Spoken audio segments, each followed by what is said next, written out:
uspešno obranili svojo doktorsko disertacijo o okupacijski coni Jadransko Primorje.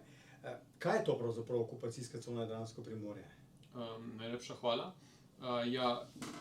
Operacijska cona Jadransko Primorje je nastala po kapitulaciji fašistične Italije in je bila v bistvu neko območje, ki je imelo nedefiniran položaj med Italijansko socialno republiko in Tretjim rajhom. Zajemala je Goriško, Pulsko, Reško, Videmsko in Ljubljansko pokrajino. In uradno je vedno bila del Italijanske socialne republike, vendar pa neuradno so nacisti, v prvi vrsti vrhovni komisar Friedrich Rainer, želeli spodkopati to italijansko suvereniteto. Naprimer, želeli so zamenjati denarno valuto, uvedeti so želeli Adria krone namesto lir, ki so bile tedaj v veljavi. Na tem območju, naprimer, domobranci ali pa kozaki, ki so bili tukaj, so bili plačani v lirah in to je bila neka percepcija, da tu še vedno obstaja Italija, kar je želel Friedrich Rainer zamenjati. Potem, naprimer, poskušal je kar se da zmanjšati vpliv te Italijanske socialne republike, zmanjšati italijansko novačenje tukajšnjih Italijanov, vzpostavil je mejo proti Italiji in ali pa želel je germanizirati filmografijo. Tako, naprimer, je bilo prepovedano predvajati italijanske filme. Najprej je Friedrich Rainer trdil, da filmi ne smejo promovirati kraljevske družine in da morajo imeti cenzuro najstarejšo, najmanj 2 leti staro. Potem pa je trdil, da je prepovedan vsak italijanski film in da so mogoči samo nemški filmi z italijanskimi podnapisi. Tako so v bistvu neuradno spodkopavali italijansko suvereniteto, medtem ko uradno je bila ta ozak, operacijska cona Jadransko Primorje, vedno del Italije. To so želeli narediti, to je specifično Hitler ukazal, ker prvo kot prvo so želeli dajati vtis, da so nacisti zavezniki Italijanov in s tem bi zmanjšali upor Italijanov ob nacistični okupaciji Apeninskega polotoka in poleg tega pa so želeli ohraniti trojno zvezo z Japonsko. Ena od podpisnic trojne zveze je bila Italija in ob kapitulaciji Italije so se nacisti bali, da bi naprimer tudi Japonska se dogovorila z zavezniki in kot pretekst navedla, da ena od podpisnic trojne zveze ne obstaja več. Zato so nacisti ustanovili Italijansko socialno republiko v starih mejah, vključno s operacijsko cono Jadransko Primorje in tudi Ljubljansko pokrajino, ki je bila med drugo svetovno vojno priključena Italiji. Torej, šlo je za nek dvoumen položaj.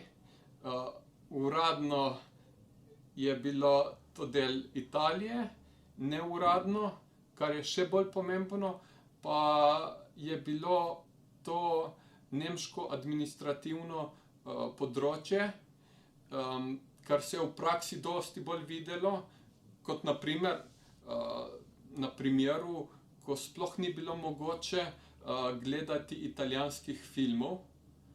Možni so bili samo nemški s italijanskimi podnapisi, ker, kot je menil Reiner, s tem se bo ljudstvo naučilo nemščine, kot je bilo nekoč v času Avstro-Ogrske, ko je bil to uradovalni jezik na tem območju.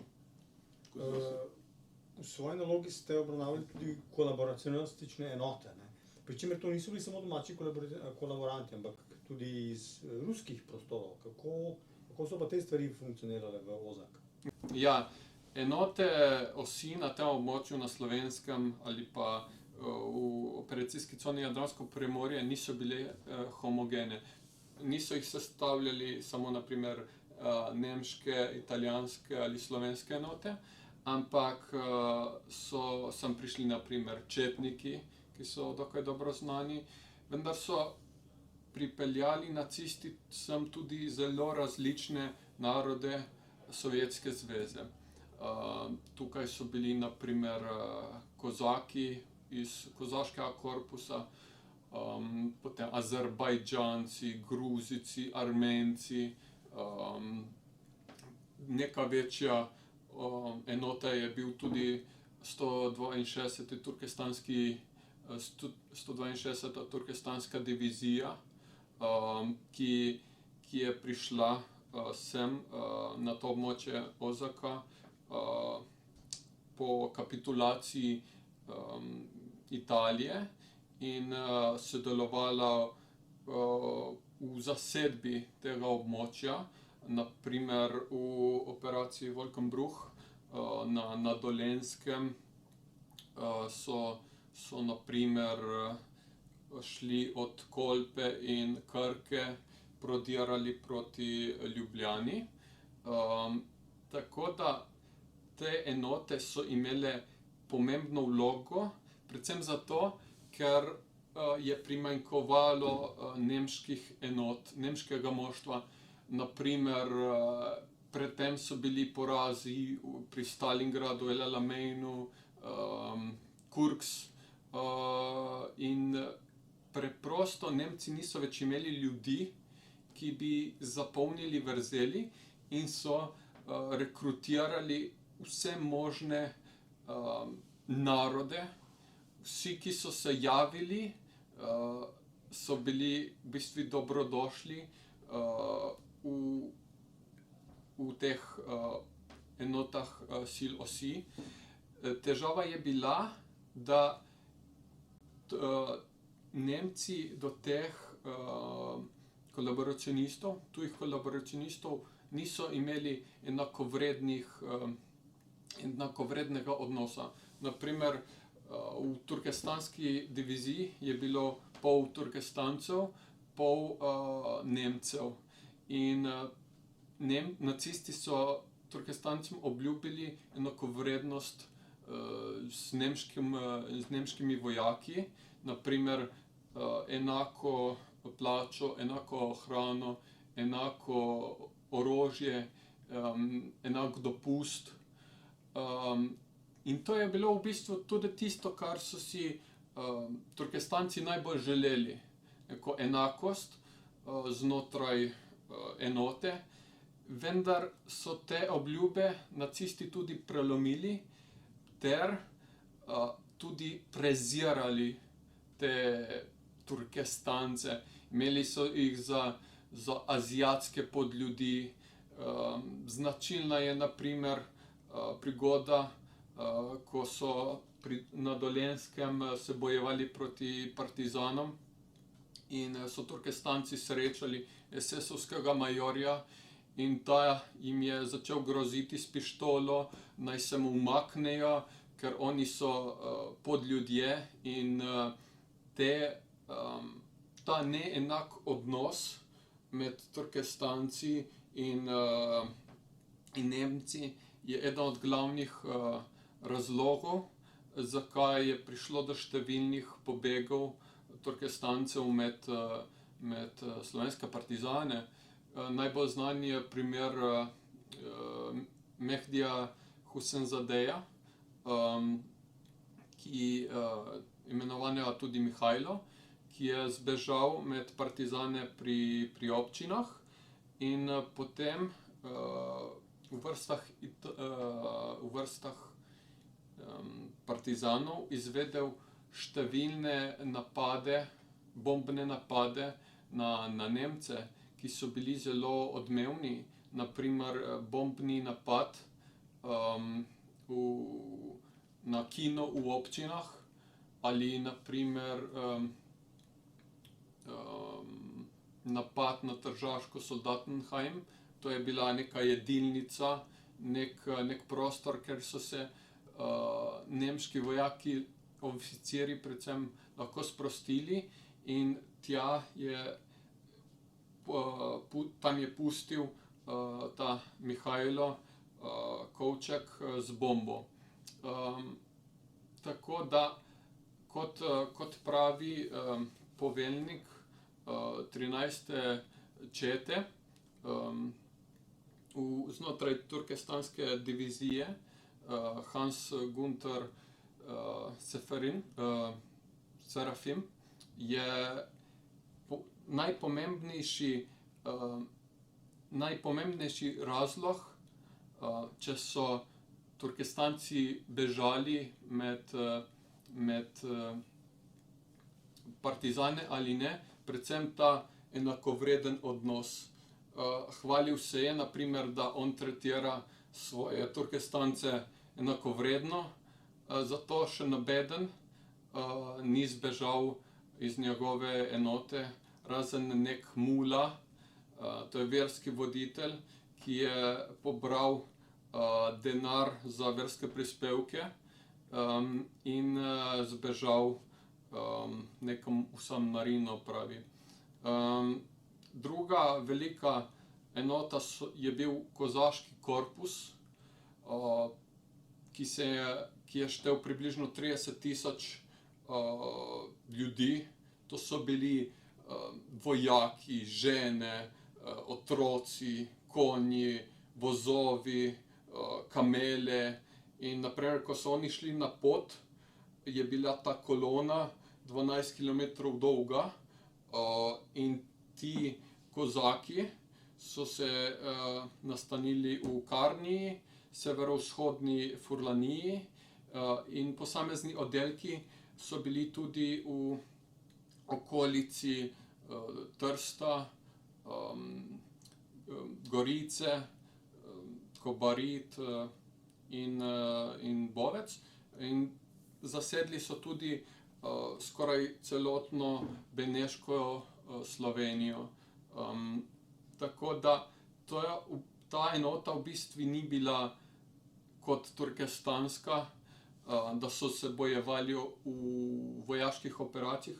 Oni so bili stacionirani v neki stanici oziroma v nekem naselju in so branili tisto območje. In zanimivo je, kako so na primer Slovenci gledali na te tujce, ki so prišli iz 3000 kilometrov daleč iz Sovjetske zveze. Po eni strani so se jih zelo bali. Na primer Anton Čufolo iz Las v beneški Sloveniji pravi, po dolinah se je razvedlo, da prihajajo kozaki, in žene so prvič v vojni zbežale v hribe. Žene in Slovenci, na primer, se niso toliko bali Nemcev ali pa Italijanov, zbežale so šele, ko so prišli kozaki. Vendar pa potem, predvsem v leta 1945, so na to območje prišli kozaki, se je se je vzpostavil nek normalen odnos med lokalnim prebivalstvom in kozaki, in tako se zdi, da so imeli domačini Slovenci mogoče celo raje kozake kot Nemce. Tako na primer je epizoda, ko je nek kozaški poveljnik rešil enega fantka pred grožnjami nemškega oficirja, da ga bo ubil.